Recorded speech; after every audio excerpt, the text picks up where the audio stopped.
Iwan Petrov ist ein pensionierter Russe, der seit vielen Jahren zurückgezogen am Rande eines Waldes im Altai-Gebirge im südlichen Sibirien lebt. Der Winter im Altai ist lang und hart, aber mittags wird das Sonnenlicht oft etwas sanfter. Während dieser seltenen sonnigen Stunden pflegte Iwan weiterhin seine Gewohnheit, Brennholz am Hang in der Nähe seiner Blockhütte zu sammeln.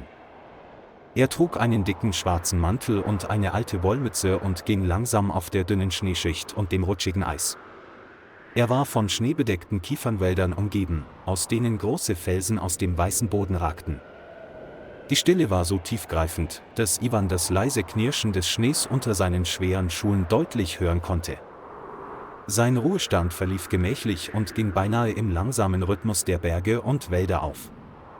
Iwan war an die Einsamkeit gewöhnt und betrachtete die Natur als seinen einzigen Begleiter. Er hätte sich nie vorstellen können, dass das, was wie ein ganz normaler Mittag aussah, der Beginn eines großen Ereignisses sein würde. Ein einziger, kleiner Moment veränderte diesen friedlichen Lebensrhythmus völlig. Alles begann damit, dass vor ihm eine reglose Gestalt am Fuße des schneebedeckten Berges lag. Zunächst sah Iwan nur eine Masse grauen Fels, vermischt mit Schnee, neben einigen großen Felsen. Er glaubte, es handele sich um den Kadaver eines Tieres, das im harten Winter an Kälte oder einem Unfall gestorben sei. Als er näher kam, bemerkte er jedoch die markanten, blumenartigen Zeichnungen auf dem dicken, schneebedeckten Fell. Iwan erstarrte, als er erkannte, dass das Wesen vor ihm ein ausgewachsener Schneeleopard war. Der Leopard lag auf der Seite im Schnee, sein Körper so dünn, dass man seine Rippen unter seinem struppigen Fell deutlich erkennen konnte. Sein Fell war schmutzig, nass und mit kleinen Eisflecken bedeckt, weil es zu lange im Freien gewesen war. Die Augen des Leoparden waren halb geschlossen, sein Atem so schwach, dass er kaum wahrnehmbar war. Eines seiner Hinterbeine war in einer ungewöhnlichen Position verdreht und mit geronnenem Blut befleckt. Iwan erkannte den Ernst der Lage des Tieres schon auf den ersten Blick. Die Luft um uns herum schien schwerer und kälter zu werden. Ihm war bewusst, dass er sich auf dem schmalen Grat zwischen Leben und Tod eines seltenen Geschöpfes befand. Obwohl Iwan sein ganzes Leben in der Nähe des Waldes verbracht hatte, blieb er stets sehr vorsichtig im Umgang mit wilden Raubtieren. Er hob einen langen Ast auf, hielt einen sicheren Abstand und berührte vorsichtig den Körper des Schneeleoparden. Das dünne Fell wurde mit sehr geringem Druck plattgedrückt, was darauf hindeutet, dass der Körper des Tieres erschöpft war. Nach einigen angespannten Sekunden bemerkte Iwan, wie die Brust des Leoparden leicht zuckte. Diese schwachen Lebenszeichen ließen sein Herz heftiger in seiner Brust pochen. Er beobachtete das Tier weiterhin aufmerksam und achtete darauf, ihm keinen weiteren Schaden zuzufügen. Offensichtlich lag der Leopard schon seit mindestens der Nacht zuvor hier, stark dehydriert und erschöpft. Iwan war kein Arzt und verfügte auch nicht über die Ausrüstung, um unter diesen Umständen eine medizinische Behandlung durchzuführen. Er wusste, dass jedes unprofessionelle Verhalten die Situation verschlimmern könnte. Die einzige Möglichkeit bleibt jetzt, diejenigen anzurufen, die helfen können. Iwan zog sein Handy aus seiner dicken Jackentasche und rief die nächstgelegene Rangerstation im Altai-Reservat an. Etwa 20 Minuten später erschienen zwei Parkwächter auf dem verschneiten Pfad, der den Berghang hinaufführte. Sergei Volkow und Michail Kuznetsov sind zwei erfahrene Ranger des Naturschutzgebiets Altai. Sie trugen dunkelblaue Uniformen und führten Sanitätskisten und Ausrüstung mit sich, die für die Wildtierrettung notwendig waren. Iwan schilderte detailliert alles, was er miterlebt hatte, vom Moment der Entdeckung bis zur Untersuchung des Zustands des Kindes. Die beiden Ranger näherten sich dem Schneeleoparden zügig und mit ruhiger, professioneller Artikel. Sie bürsteten vorsichtig den Schnee ab, der an ihrem Fell klebte, um ihre Körper besser betrachten zu können. Sergei überprüfte Atmung und Reflexe, während Michail die Hinterbeine aufmerksam beobachtete. Sie stellten schnell fest, dass sich der Leopard bei dem heftigen Sturz vom Berghang beide Hinterbeine gebrochen hatte.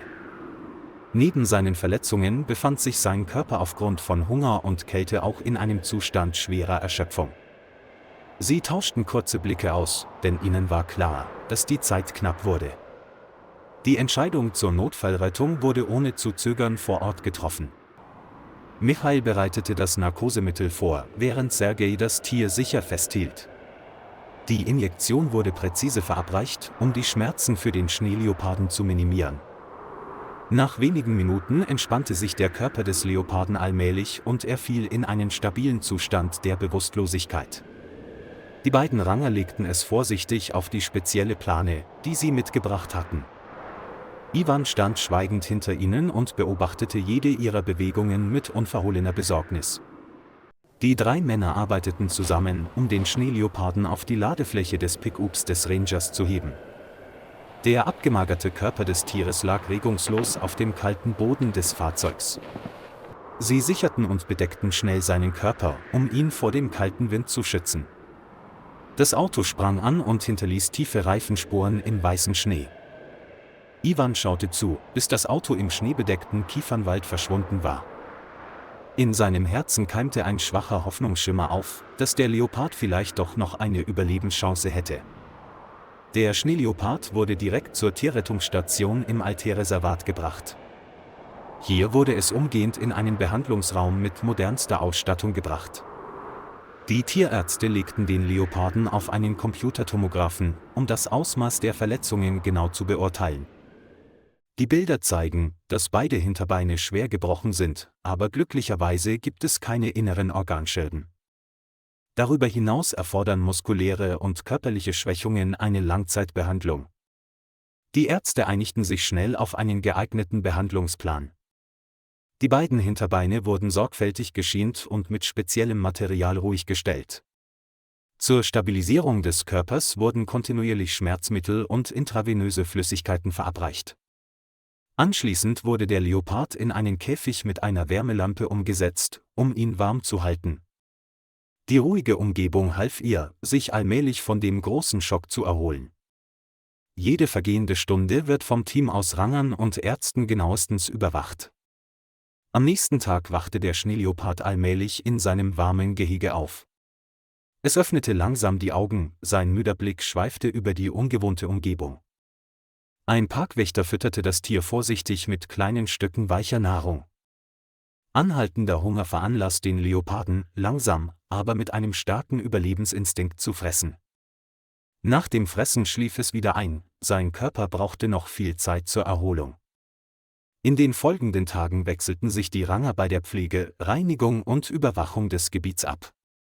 Die beiden Hinterbeine werden vollständig ruhig gestellt, um eine ordnungsgemäße Knochenheilung zu gewährleisten. Der Gesundheitszustand des Leoparden verbesserte sich allmählich, und seine Reflexe wurden deutlicher. 2 Wochen vergingen, und es war aufmerksam geworden und beobachtete regelmäßig seine Umgebung. Obwohl es noch nicht aufstehen konnte, hatten seine Augen ihre Vitalität wiedererlangt. Menschliche Geduld und der Überlebenswille des Leoparden sind in jedem Tag seiner Genesung eng miteinander verknüpft. Einen Monat später wurde der Schneeleopard für eine Nachuntersuchung seiner Knochen erneut betäubt. Die Ergebnisse der Computertomographie zeigten, dass beide Hinterbeine vollständig verheilt und stabil waren. Die Ärzte entfernten die Schiene vorsichtig im Behandlungsraum, während der Leopard bewusstlos blieb. Anschließend wurde es in ein geräumigeres, naturnahes Gehege verlegt. Hier lernte der Leopard, auf dem natürlichen Schnee und den Felsen zu laufen. Die ersten Schritte waren zögerlich, aber von Schmerzen war nichts mehr zu spüren. Die Muskeln gewinnen mit jedem Tag sanfter Bewegung allmählich wieder an Kraft. Sergei und Michail überwachten weiterhin den Erholungsprozess in einer Umgebung, die ihrem natürlichen Zustand sehr nahe kam. Auch Iwan kam zu Besuch, stand ruhig außerhalb des Zauns und lächelte, als er dem Leoparden beim Weggehen zusah. Nach einem weiteren Monat war der Leopard wieder vollständig fit, um ins Altegebirge zurückzukehren. Am Tag seiner Freilassung in die Wildnis war der Schnee noch makellos weiß, aber ein Lebewesen war dorthin zurückgebracht worden, wo es hingehörte.